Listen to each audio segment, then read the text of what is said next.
Admiral Zarvos of the mighty Draconid Empire stood on the bridge of her massive ship, the World Eater.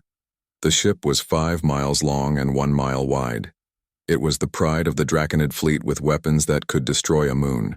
The Admiral was tall with tough green skin that looked like armor. Her yellow eyes had slits for pupils and her mouth was full of sharp teeth. She was feared across 3 galaxies and had won 100 battles today. She was going to add another easy win to her record. Her large clawed hand moved across the control panel and a picture of the human fleet appeared. The picture showed just 30 small ships against her 300 massive warships. The human ships looked like toys compared to hers. Admiral Zarvos made a sound like rocks being crushed. That was how Draconids laughed. Lieutenant Grak approached and bowed. His skin was blue, and he had 4 arms, each holding a different weapon. He never went anywhere without them. My Admiral, the scout ships report that the human fleet is not running away. They seem to be preparing to fight. Zarvos laughed harder. This time it sounded like a landslide. These humans are either very brave or very stupid. Grak, I think it is the second one. Their ships are so small. Their weapons are so weak they have only been in space for 200 years. We have ruled the stars for 20,000. Grak nodded, but he looked worried. Still, Admiral, our reports say humans are unpredictable. They have won fights. They should have lost before. Zarvos waved one large hand to dismiss his concerns. Accidents and luck, nothing more. Show me their lead ship. The screen changed to show a small human ship. It was sleek and silver but so tiny compared to the World Eater. It had the words U.S. Defiant painted on its side inside. That little ship, Captain Olivia Reeves, sat in her command chair. She was calm, even though everyone around her looked scared. She had dark red hair and green eyes that missed nothing. She had fought in 3 space battles and won them all. Her second in command, Diane, walked up with a report. The aliens have 300 ships, Captain.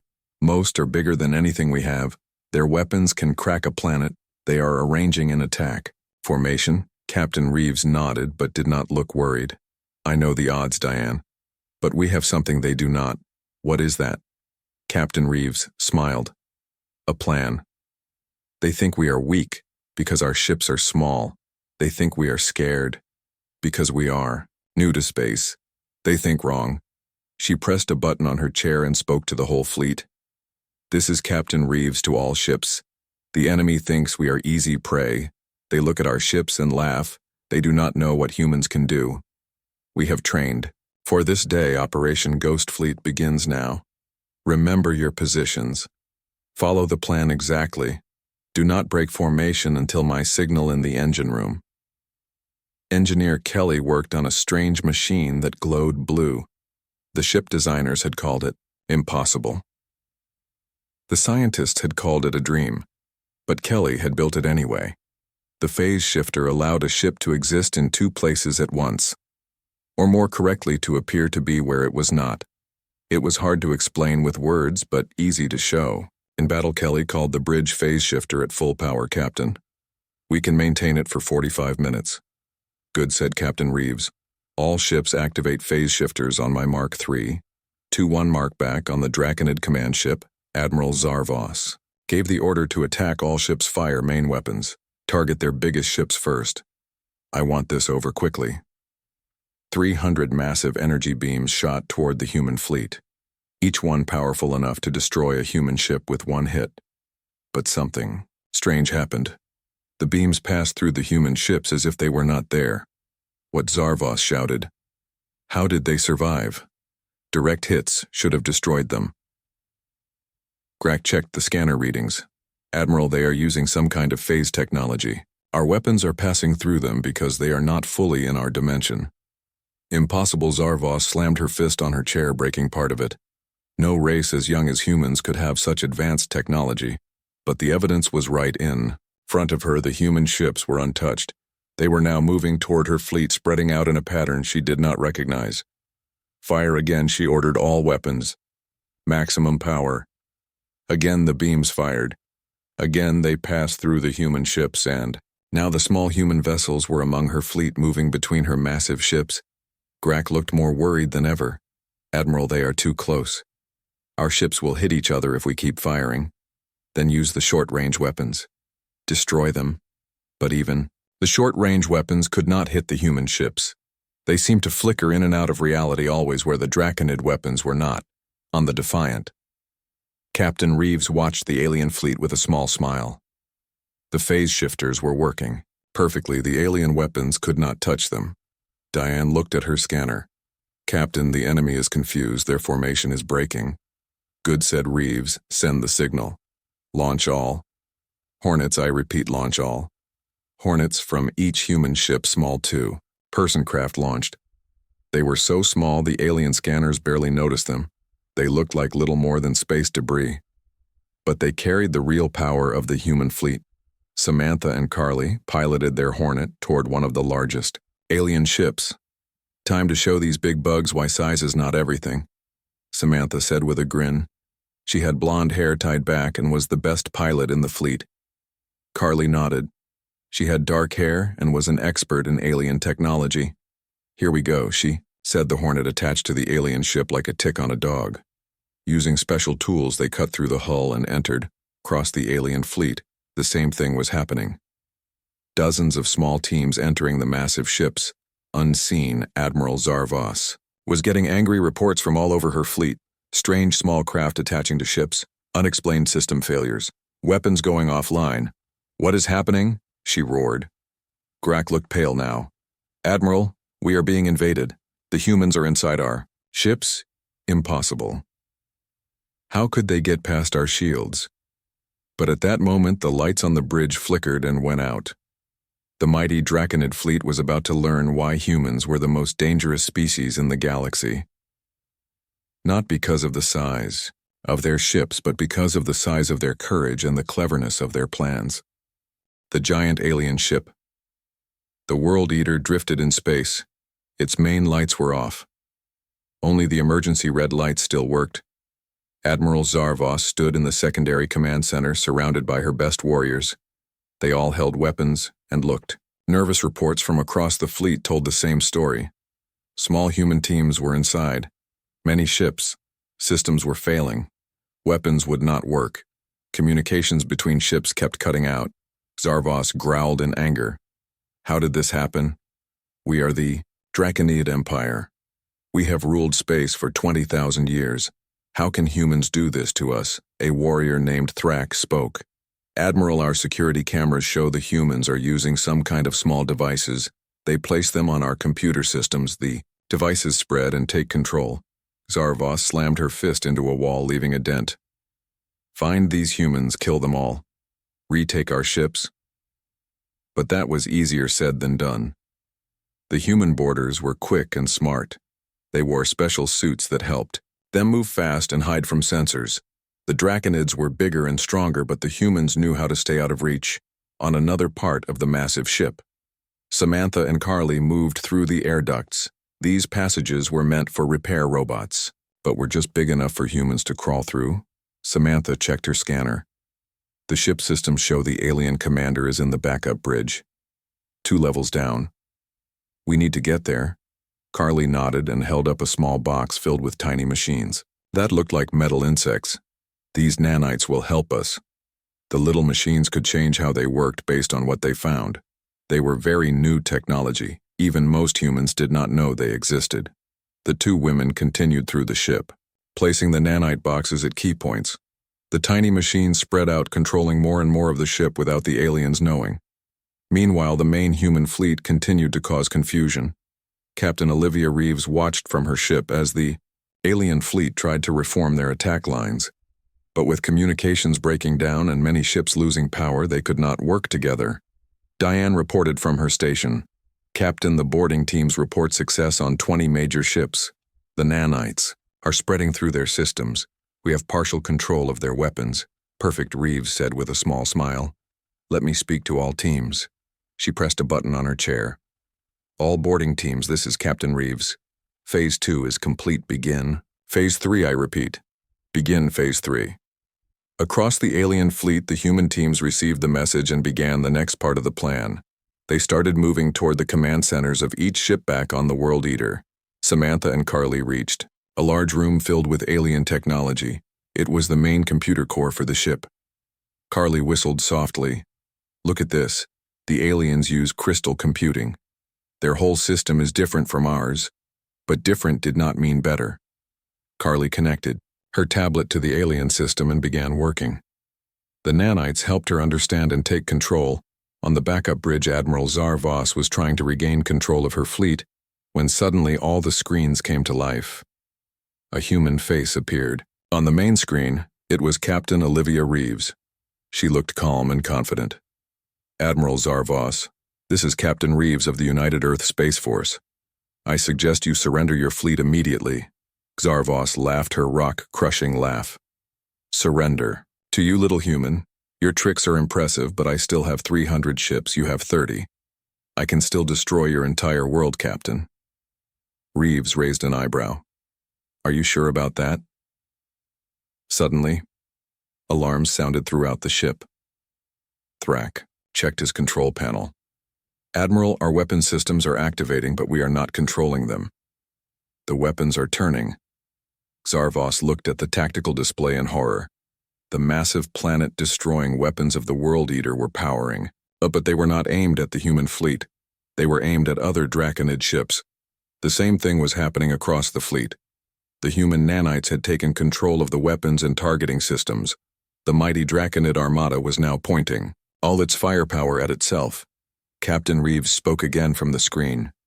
"As you can see, Admiral, we now control your weapons. You have a choice. Surrender or we will be forced to use your own weapons against you." Zar-Vos roared in anger. "This is impossible. No race could take over our system so completely." But the evidence was clear on every screen.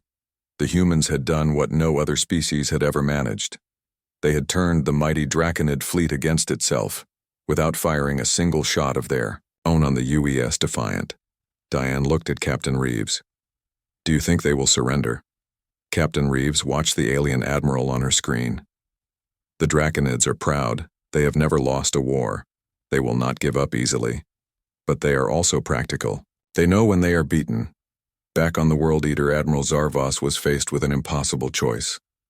If she refused to surrender, the humans would use her own ships to destroy her fleet. If she surrendered, it would be the first defeat in the 20,000-year history of the Draconid Empire. She turned to her officers. "What options do we have?" Thrak shook his head. "None, Admiral. The humans have control of too many systems. We cannot regain control fast enough. They have us." Just then, the door to the bridge slid open. 2 humans walked in. They were much smaller than the Draconids, barely reaching the aliens' chests. But they moved with confidence and purpose. Samantha and Carly had reached the backup bridge. They held no weapons, but they did not need any. The nanites in their control gave them all the power they needed. Carly spoke first. "Admiral Zar-Vos, my name is Carly. This is Samantha. We are here to formally request your surrender." Zar-Vos looked down at the tiny humans. She could easily crush them with her clawed hands, but what good would that do?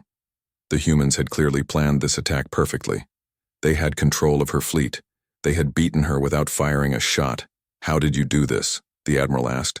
"How did a young species like yours defeat the mighty Draconid Empire?" Samantha smiled. "You made a simple mistake, Admiral. You looked at the size of our ships and thought that was what mattered. But humans have always known that wars are not won by the biggest guns. They are won by the smartest plans. You underestimated us because we are small and new to space. That was your mistake. And now here we are." Zar-Vos looked around at her officers. They were waiting for her command. Even now they would fight. To the death if she ordered it, but it would be a pointless death. The battle was lost for the first time in her long career. Admiral Zar-Vos made the decision she had never thought possible. "I surrender," she said. The words felt like poison in her mouth. Across the fleet, the other Draconid commanders received the surrender order. Many could not believe it was real, but when they saw their own weapons aimed at their ships, they knew it was true. The mighty Draconid Empire had been defeated by a tiny human fleet. Back on the UES Defiant, Captain Reeves received the surrender message. She turned to Diane. "We did it. The plan worked." Diane smiled but looked concerned. "What now, Captain? What do we do with 300 alien warships in there?" Reeves thought for a moment. We are not conquerors, we are defenders. We will allow them to return to their territory after we disable their main weapons. They need to take a message back to their empire. Earth is not to be threatened again. The battle was over. The small human fleet had achieved the impossible. They had defeated the most powerful empire in the galaxy, and they had done it with brains rather than brawn. But this was only the beginning. The real challenge was still to come. 3 months passed since the Draconid fleet left Earth space. The human fleet remained on high alert, but there was no sign of the aliens returning. The victory was celebrated across Earth, but Captain Olivia Reeves and her crew knew better than to relax. The UES Defiant had been upgraded with technology learned from the Draconids. Its weapons were stronger, its shields were better, and most importantly, the phase shifter technology had been improved. It could now run for hours instead of minutes. The Earth Council called a meeting of all fleet captains. They gathered in a large room in the space station orbiting Earth. Captain Reeves sat at the front row as the head of the council spoke. The nanites we left on the Draconid ships have been sending data back to us, said Counselor Abby. The news is not good. Admiral Zarvos delivered our message to the Draconid Emperor as promised, but the Emperor did not receive it well. He has ordered the fleet to be rebuilt, weapons to be improved, defenses against our technology to be developed. They are preparing for war. Captain Reeves was not surprised. The Draconids had ruled space for 20,000 years. They would not accept one defeat easily. What about Admiral Zarvos? Asked Reeves. What happened? To her counselor, Abby looked grim. According to our data, she was punished for her failure. She has been demoted and assigned to a small outpost far from the Draconid homeworld. That is unfortunate, said Reeves. She seemed to understand the lesson we were teaching. Perhaps in time she could have convinced the Emperor to choose peace. The counselor continued. Our scientists have analyzed all the data from the nanites. We now understand Draconid technology much better. But more importantly, we understand their thinking, their strategies, their weaknesses. They rely too much on size and power. They do not value adaptability or innovation. They have not faced a real challenge in thousands of years. That makes them vulnerable. So what is our plan? Asked Captain Susan. We prepare, said Counselor Abby. We build more ships, we improve our technology, we train more crews. The Draconids will return, we must be ready. The meeting ended and the captains returned to their ships. Captain Reeves met with her senior officers in the conference room of the Defiant. She shared everything from the council meeting. So we are going to war, said Diane. We are preparing for war. Corrected Reeves. There is a difference. We still hope for peace, but we will not be caught unprepared. Kelly. The engineer looked excited. The data from the nanites has given me new ideas for the phase shifter. I think I can make it work on multiple frequencies. That would make our ships even harder to hit. Susan nodded. I have been studying their weapons systems. They have power, but not precision. We can use that against them. The team continued planning and preparing. In the following weeks, the human fleet grew. New ships were built, each one small compared to Draconid vessels but equipped with the best technology humans could create. 6 months after the first encounter, the nanites sent an urgent message. The Draconid fleet was on the move. A force twice the size of the first one was heading toward Earth space. This time, they were prepared. For human tricks, they had developed countermeasures against the phase shifter technology. They had improved their sensors to detect the small Hornet craft. They had installed new security systems to prevent nanite infiltration. Captain Reeves read the report with a calm expression. This was expected. The Draconids would not make the same mistakes twice, but neither would humans. Diane looked worried. Captain, they have learned from their defeat. Their fleet is bigger and better prepared. Our old tricks will not work, Reeves nodded. But we have new tricks.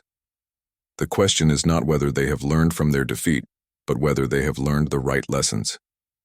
She called a meeting of all ship captains. They gathered, virtually each appearing as a hologram in the conference room of the Defiant. The Draconids are coming, said Reeves.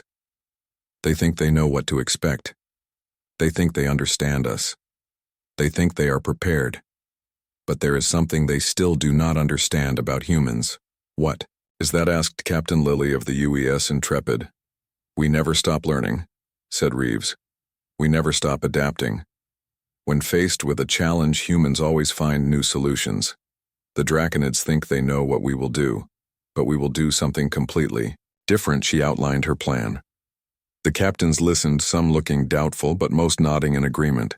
It was risky, but it might work. And it was certainly not what the Draconids would expect. As the alien fleet approached Earth, the human ships took up positions that made no sense.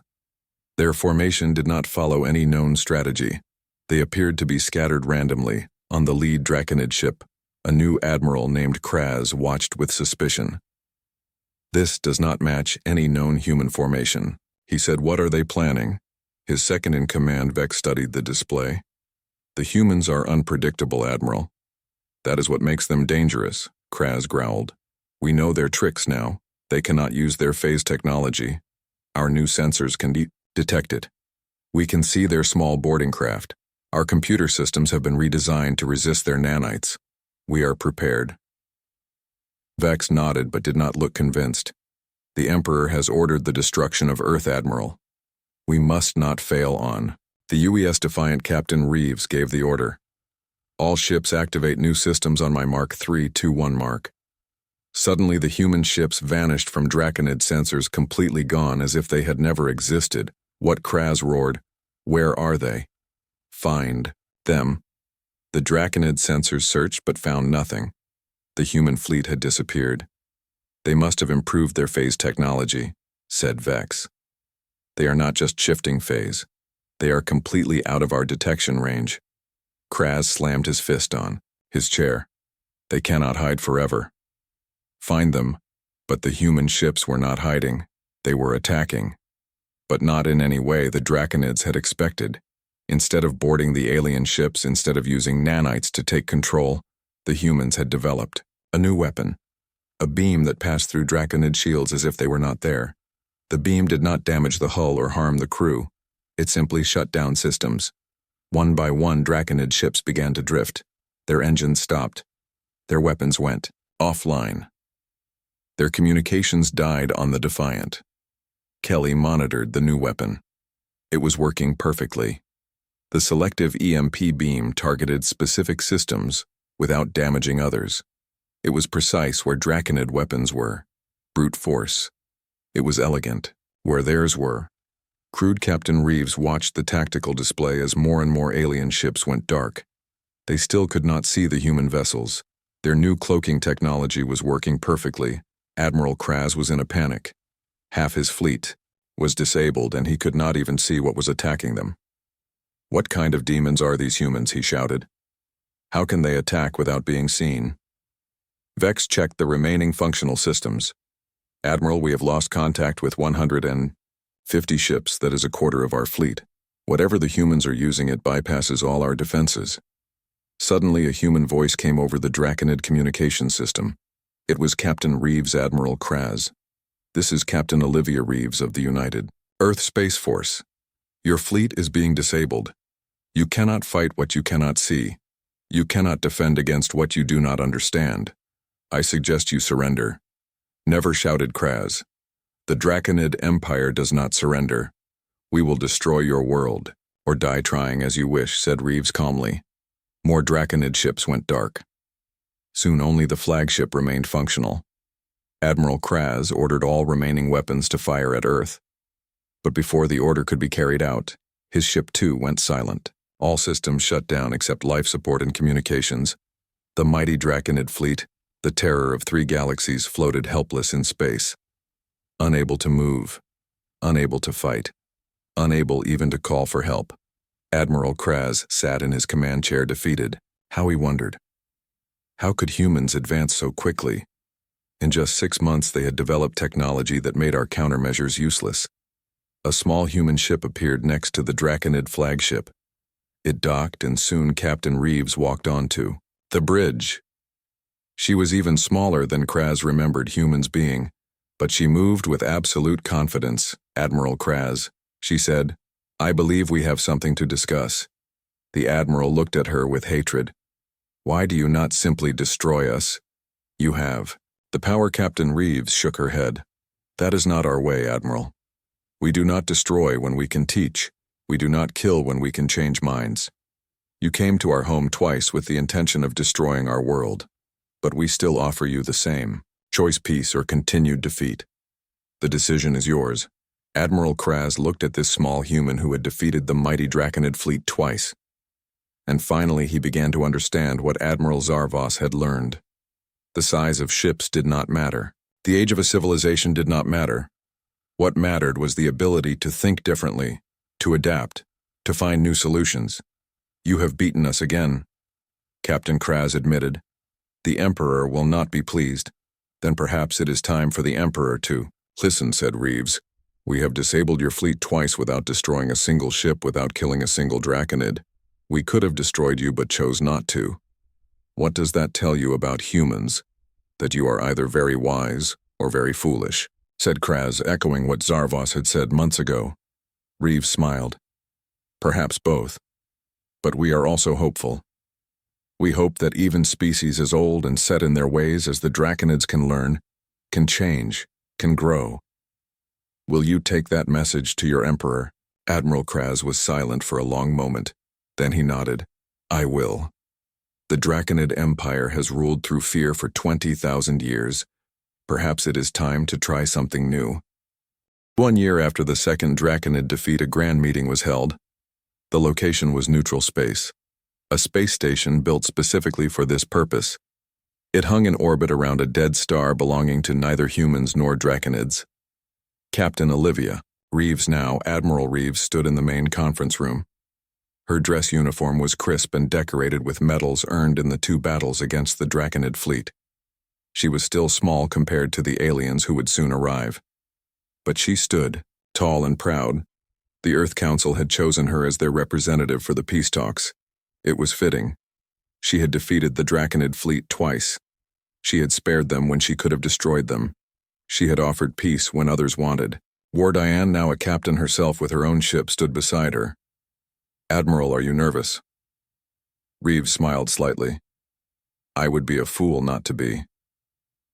This meeting will decide the future of human and Draconid relations for generations to come. The doors slid open and the Draconid delegation entered. The aliens were massive compared to the humans. Their tough scaled skin glittered under the lights. Their yellow eyes surveyed the room. At their head walked a familiar figure, Admiral Zarvos. She had been recalled from exile and restored to her former rank. The Emperor had finally realized that she understood humans better than anyone. Behind her came Admiral Kraz and several other high-ranking Draconids. They took their places at the large table, designed to accommodate both species. Zarvos spoke first. Admiral Reeves. It seems our positions have changed since our first meeting. Indeed, said Reeves. When we first met, you laughed at the size of our fleet. You thought us weak because we were small, and few. Now you come to us as equals, seeking peace. The Draconid nodded. I have learned much since then, we all have. The Emperor has sent me with full authority to negotiate a treaty between our peoples. Reeves nodded. This is good news. Let us begin. Talks lasted for days. The Draconids were proud and did not easily accept limitations, but they had been defeated twice. Their mighty fleet had been humbled by a species they had once laughed at. They had no choice but to take humans seriously. Admiral Zarvos proved to be a skilled negotiator. She understood both sides. She wanted peace as much as Reeves did, perhaps more. Her exile had given her time to think, to reflect on the failings of her empire. On the 5th day they reached an agreement. The Draconid Empire would recognize Earth and all human colonies as sovereign territory. They would not approach within 50 light years of any human world without permission. They would establish trade relations and cultural exchanges. They would share some technology and knowledge. In return, humans would share their unique technologies, especially in computers and nanites. They would help the Draconids develop new systems that relied on precision rather than brute force.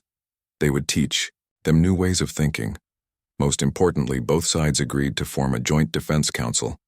If new threats emerged in the galaxy, they would face them together. The Draconids with their massive ships and powerful weapons, the humans with their innovative technology and adaptability. Together, they would be stronger than either could be alone, as they signed the treaty. Admiral Zarvos looked at Admiral Reeves. "I must ask you something. That has been on my mind since our first meeting." "What is that?" asked Reeves. "You could have destroyed us both times. You had us helpless. You had the power to end the Draconid Empire forever. Why did you choose peace?" Reeves thought for a moment. "Humans have a long history of war, Admiral. We have fought each other for thousands of years. We have learned through bitter experience that destruction only leads to more destruction. Hatred only breeds more hatred, but mercy, understanding, respect, these things can break the cycle." Zarvos nodded slowly. "You are a strange species, humans. You look small and weak, but you contain a strength I have never seen before. Size can be deceiving," said Reeves with a smile. "Sometimes the smallest beings have the largest impact." After the treaty was signed, there was a celebration. Humans and Draconids mingled awkwardly at first, but with growing comfort. The two species were very different, but perhaps that was good. They could learn from each other.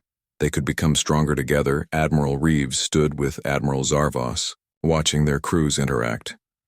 "What do you think the future holds?" she asked. The Draconid Zarvos made the rumbling sound that was a Draconid laugh, but there was no mockery in it this time. "It holds surprise." Admiral Reeves, "Always surprise. That is, what I have learned from humans: never assume you know what will happen. Never judge by appearance, never underestimate any being, no matter how small." Reeves smiled. "I think we will get along well, Admiral." The celebration continued late into the night. Two species that had been on the brink of war were now at peace. All because one small human fleet had stood against the might of a galactic empire, and because one wise human captain had chosen mercy over vengeance. The next day, as the Draconid delegation prepared to leave, Admiral Zarvos approached Reeves one last time. They stood at the viewing window looking out at the ships gathered around the station. The massive Draconid vessels dwarfed the human ships. But everyone knew now that size was not everything. "I have a gift for you," said Zarvos, holding out a small box. Reeves took it and opened it. Inside was a metal unlike any she had seen before. It was made of a metal that seemed to shift colors as she looked at it. "This is the Order of the Star," said Zarvos. "It is the highest honor in the Draconid Empire. In 20,000 years it has never been given to any being who was not Draconid. Until now." Reeves looked up surprised. "I am honored, Admiral." "But why?" "Because you have taught the Draconid Empire the most valuable lesson we have ever learned. Judge not by size or appearance, but by actions and wisdom. The Emperor himself authorized this. It is a new beginning for my people." Reeves accepted the medal with a nod. "I will treasure it, and I hope it represents the first of many exchanges between our peoples as the Draconids departed and the human ships prepared to return to Earth." Admiral Reeves stood on the bridge of her flagship. She looked at the medal in her hand, then out at the stars beyond. The universe was vast, filled with wonders and dangers, but now humans had a place in it. They had proven themselves. They had shown that even the smallest fleet could stand against the greatest empire. Not through force alone, but through innovation, adaptation, and wisdom. The stars were no longer a frontier to fear, but a future to embrace. On the lead Draconid ship, Admiral Zarvos watched as her fleet jumped to faster-than-light travel. She thought back to that first encounter when she had laughed at the tiny human fleet. How foolish she had been, how blind. But she had learned, she had grown, and now her people would grow as well. The Draconid Empire had ruled through fear for 20,000 years. Now they would learn to rule through respect, all because a small human fleet had taught them the greatest lesson of all: size is not everything. The journey home would be long, but Zarvos did not mind. She had much to think about. The future looked different now, uncertain but promising, challenging but bright. As her ship vanished into the darkness of space, she thought of Admiral Reeves and smiled, a very human gesture she had learned, small but mighty indeed. And so began a new chapter in galactic history. A chapter where humans and draconids worked together, where ancient empires learned new ways, where the smallest fleet could make the biggest difference. The end. 2 days after the surrender, the massive draconid fleet remained in position. The human boarding teams had spread throughout the alien ships, placing control systems and nanites everywhere. They now had complete control over the most powerful fleet. In the galaxy on, the UES Defiant Captain Olivia Reeves met with her senior officers around a large table. They were discussing what to do next. "We have 300 draconid warships under our control," said Diane. "Each one more powerful than anything humans have ever built. What do we do with them?" Captain Reeves looked at each person around the table. "We are not going to keep them. Taking their ships would make us no better than them. We are going to send a message." "What message?" asked Kelly, the engineer. "That humans are not to be underestimated, and also that we are not conquerors. We defend, we do not attack. We will disable their main weapons but allow them to return home." Some officers looked unhappy with this decision. "Susan, the weapons," officer spoke up. "Captain, these ships could give us control over 3 galaxies. We could ensure human safety forever." Reeves shook her head. "That kind of power corrupts. If we use these ships to control others, we become what we fought against. No, the plan remains the same. Disable their planet killer weapons but leave their ships functional. They will return to Draconid space with a message and a warning." The officers nodded. Some still looked uncertain, but they trusted their captain. She had been right. So far, meanwhile, on the World Eater, Admiral Zarvos sat in her private quarters under guard. She was a prisoner on her own ship. The shame was almost too much to bear. In 20,000 years, no Draconid fleet commander had ever surrendered. The Tartar slid open and 2 humans entered. One was Samantha the human who had been part of the boarding team. The other was Captain Reeves herself. The Admiral did not stand. "Do you come to mock me?" "Human, Captain." Reeves shook her head. "No, Admiral, I come to discuss terms." Zarvos laughed bitterly. "You have won. What terms could there be? You will take our ships, kill our crews, and attack our homeworlds. That is what conquerors do."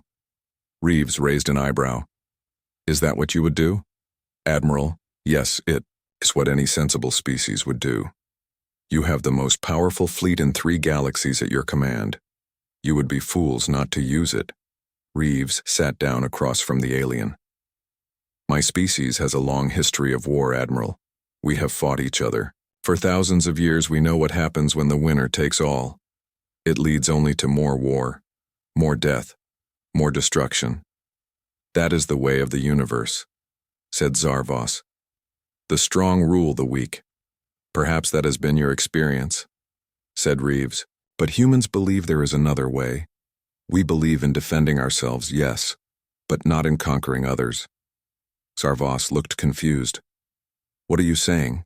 Human, we are going to disable the planet killer weapons on your ships, and then you and your fleet will return to Draconid space." The Admiral could not believe what she was hearing. "You would let us go?" "Yes. With a message. Your Emperor must agree to peace talks with Earth." "We want a treaty, not a war." Zarvos studied the human captain carefully. "Are all humans as strange as you?" Reeves smiled. "Some are stranger, but most share our basic values. We explore, we learn, we defend, but we do not conquer." The Admiral was silent for a long time, thinking. Then she spoke. "I have lived for 300 years. Captain Reeves. I have conquered 100 worlds. I have destroyed civilizations older than yours. I have never met a species like humans before. You are either the wisest beings in the galaxy or the most foolish. I am not sure which. Perhaps a bit of both," Captain Reeves said. "Now shall we discuss the details?" As they talked, Carly and her team continued working on the Draconid ships. The nanites were now fully integrated into all ship systems. They could control everything from weapons to life support.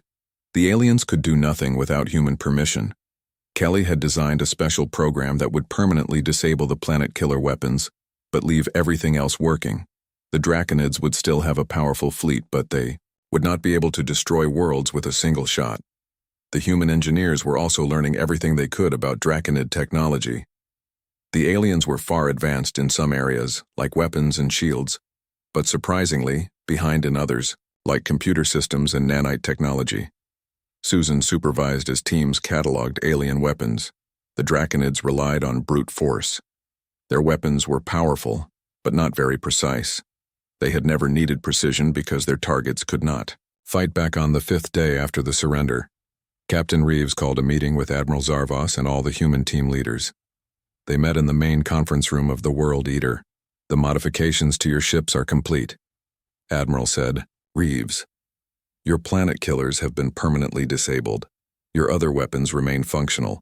Your engines, communications, and life support are all working normally. You can return to your territory." Zarvos looked suspicious. "Just like that, you disable a few weapons and let us go? What guarantee do you have that we will not return with an even larger fleet, Captain?" Reeves smiled. "We have left something behind on each of your ships. Admiral, hidden deep in your systems, too small to find, too complex to remove. Our nanites will remain dormant unless your ships approach Earth again. Then they will activate and take control, just as they did this time." The Admiral nodded slowly. "I see. You have thought of everything." "Not everything," said Reeves, "but enough to ensure peace." "That is all we want. We will return to our space," said Zarvos. "I will deliver your message to the Emperor. I cannot promise how he will respond. That is all we ask," said Reeves. "A chance for peace. A chance for both our species to learn from each other rather than fight." The Admiral stood up. "I have misjudged humans. Captain Reeves, I thought you were weak. Because your ships are small. Because your weapons are few. Because you are new to the stars. I was wrong. Size is not everything. Weapons are not everything. Age is not everything. I have learned this lesson at great cost. I hope your Emperor learns from your experience," Admiral said Reeves. For all our sakes, the next day the human teams left the alien ships, returning to their own fleet. The nanites remained behind, hidden in the alien systems. Waiting and watching, Captain Reeves watched from the bridge of the Defiant as the massive Draconid ships began to move. Their engines glowed as they turned away from Earth and prepared to jump to faster-than-light travel. Diane stood beside her captain. "Do you really think they will honor the peace? I do not know," said Reeves. "But we have given them the chance to choose peace over war. That is all we can do." The giant alien ships disappeared, one by one, jumping away.